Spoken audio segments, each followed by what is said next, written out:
Well guys, I never thought I was actually going to say this, but it turns out MrBeast, aka Jimmy Donaldson, is a war criminal.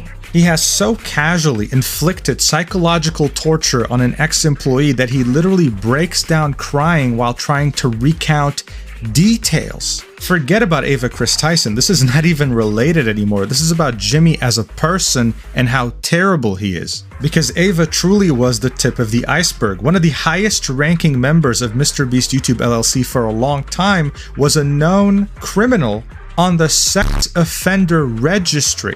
His criminal record states that the person he did these things to was extremely young. We're talking under 13 years old, and he was only fired recently with allegations that MrBeast YouTube LLC is trying to clear his name from public record. Because of course, they don't want this to bite them in the ass. Things are getting extremely serious. Let's talk about it. After uploading the first video, which was I worked for MrBeast, he's a fraud, the much anticipated sequel has finally come out, titled I worked for MrBeast, he's a sociopath. In it, we see Jake Weddle being interviewed, a stand-up comedian who used to work at MrBeast YouTube LLC during 2019 and 2020 as a writer and someone who appeared in the video sometimes. Like in this video, destroying my friend's car and surprising him with a new one. As you can see, he's right here, and he was one of the people who got his car destroyed, and it was meant to be a surprise. Like, oh, they're about to come out, they're gonna see this huge rock on the car, they're gonna think it's a meteor. He knew about it, by the way. This is when things would start to go from real videos to more staged and fake videos. According to him, of course. Now what happens next is that he notices that he's barely making any money compared to how much the videos are generating. And he talks about the political nature of MrBeast YouTube LLC, how if you were on Jimmy's good side and you praised him and you stroked his ego, you'd appear in videos more and he would give you random bonuses. But when you were on the bad side, and Jake Weddle was on the bad side, you would get nothing. He would be in videos all the time, but he would then get edited out of the videos most of the time. He tells this to another writer that he really likes on the team, like, hey, you know, maybe we could negotiate a little bit, we can let them know about how we feel, etc, etc. The other writer was reluctant, but Jake convinced him. They both go and try to negotiate, or at least argue their case, and they immediately just are told, well, cool. The next day they show up, they're fired. Of course, Jake breaks down crying here because he didn't want the other writer to lose his job because he loved his job. But that was the nature of the workplace known as MrBeast YouTube LLC. He'd start working there in 2019 and was fired in 2020. He was actually very happy to be fired. He mentions how different Jimmy was off camera, how he had only one thing on his mind, to be the biggest YouTuber, and has no sense of any human empathy. When he would be giving people life-changing amounts of money, he'd be hoping that they cry, being like, yes, please cry. It will be so good if you cry, it'll be so good for the video. Almost like nothing he was doing was real. Jake moves on from this, and by 2021 he had moved to New York to work on his stand-up comedy career. He gets a phone call from his ex-employer, MrBeast YouTube LLC, in which he's pitched an idea for a video he'd be starring in. According to him, the pitch made it seem like it was going to be paradise. It was going to be very simple. You're just going to sit in this room, chilling, on vacation. You have an ice cream machine, you have a bed all to yourself, a bathroom, everything you need, really. All you have to do is survive in this room for 100 days, and even better, every single day you sit there, you get $10,000. Only the last 5 days are going to be hard, you know, you're going to be tortured a little bit, but otherwise, easy. And to Jake, this meant two life-changing things. First off, he was going to be fully starring in a video, right? He's usually always edited out, and the editors told him it's because of his strong personality. So that's awesome. He gets to actually flex his comedic bones. And second, $10,000 a day. He comes from a very rough background. So this is a very life-changing amount of money. He said yes and went back to North Carolina immediately. Now, what many people don't know is that this video wasn't released, and it was a testing ground for the video that did release starring Jimmy called I Survived 50 Hours in a Maximum Security Prison. Actually, what's even more interesting and wasn't mentioned as far as I recall in the video from Dogpack was that the same set, the same exact room where they put Jake was used in the video $10,000 every day you survive prison. Jake has given us pictures, and as you can see, it's the same exact set. And here's Jake himself. Jake says that while it may look cute on video, The facility had a lot of problems. The hot tub had no filtration system, so it would smell after 3 days. The ice cream machine's dairy was very strong, so it would also be very smelly. This room had a septic tank. That was its plumbing system, so that also was smelly. Overall, it wasn't a very nice room to be in. And he had just agreed to a challenge of staying here for 100 days in solitary with no human contact. He didn't even last more than 10 days. You have to understand, Jake is genuinely a victim. This isn't some sob story. He would literally start trembling and crying whenever he would recount what happened in that room. He was cut off from human contact, but the worst part was that they would not turn off the fluorescent lights.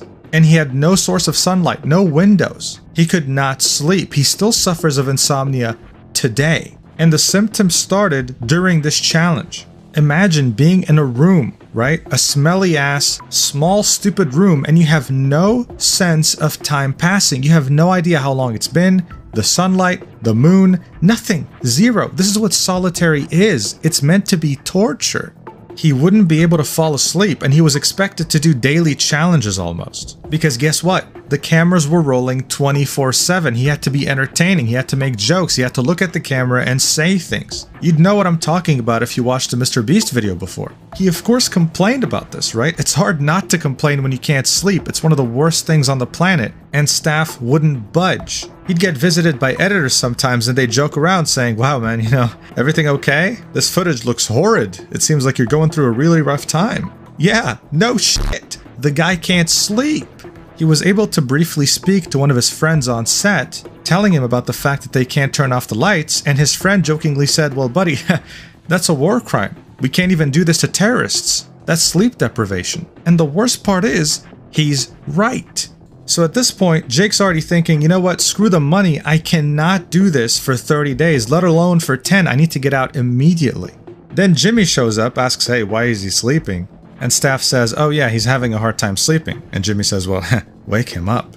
He pulls 2 briefcases and says, hey, we have 2 challenges today, you want to find out what they are? And Jake at this point is sleep deprived. He's like, oh hey, what are the challenges? Jimmy says, well, the first one is a Rubik's Cube. Jake says, there's no way I can do this. I'm dyslexic. It's going to be very embarrassing. I can't do it. Jimmy cuts the persona completely and looks at him and says, come on, just do it, you know, for the challenge, for the video. Come on. Jake manages to avoid it, but then the second challenge was running a marathon on a treadmill. And by that point, Jake knew he couldn't just say no. He was going to be forced to do it, so he did it. No practice beforehand, by the way, no preparation. He had just woken up and he is sleep deprived. And according to him, he ended up running from 12 to 3 a.m. I don't know whether it was 12 p.m. or 12 a.m., but regardless, 3 or 9 hours, regardless, right? You're making someone sleep deprived and solitary run for 3 hours. 9 hours is a war crime for sure. He was allowed to take breaks, but by the end of it, his feet had massive blisters. I don't even want to know what they actually looked like, but it was probably horrifying. They got the on-site psychologist to go talk to him, and the psychologist was like, yeah, dude, it's over. He can't do no more. All of a sudden, everyone was concerned. And he laughs about this. He says, well, guess what? That night, they decided to turn off the lights. The next day, all the staff is there to comfort him, all his friends. You know, he does specify that a lot of them were talking, voicing the fact that this isn't fair. This shouldn't even be happening, that they're treating him very badly. But of course, you know, they weren't the decision makers. Jimmy apparently sat there in front of him like an evil villain and said like some of the most cold things. Like, hey, you know, it was horrible, but at least you get to keep the money. He said, Jimmy said, can you say to the camera how thankful you are that now you can pay back your student loans?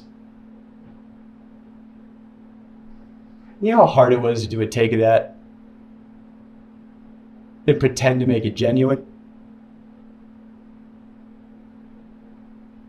I don't want to have student loans. I don't want to be in a cage. But Jimmy's the guy with the money, and if you do what he says, he'll do what you want. Oh, you want your student loans paid off? You just be in this cage.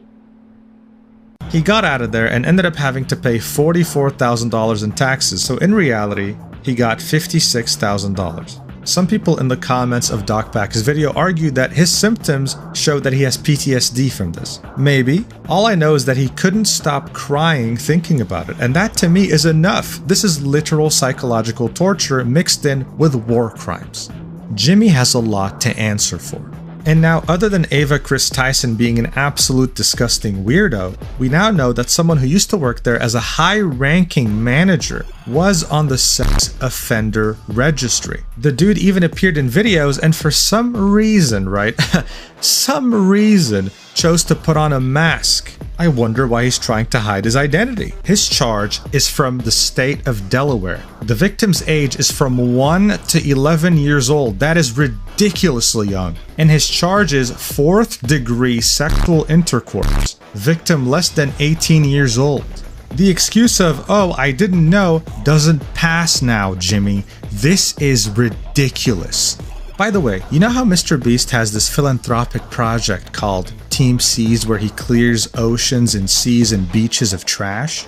Well, it turns out he left heaps of trash during the filming of a video near a body of water. At the end of that video, he actually says, and if you're wondering, yes, we did ensure the lake was completely cleaned up after this video. Dogpack ended up emailing the site in which MrBeast filmed, and they confirmed that he did indeed leave a lot of trash in this area.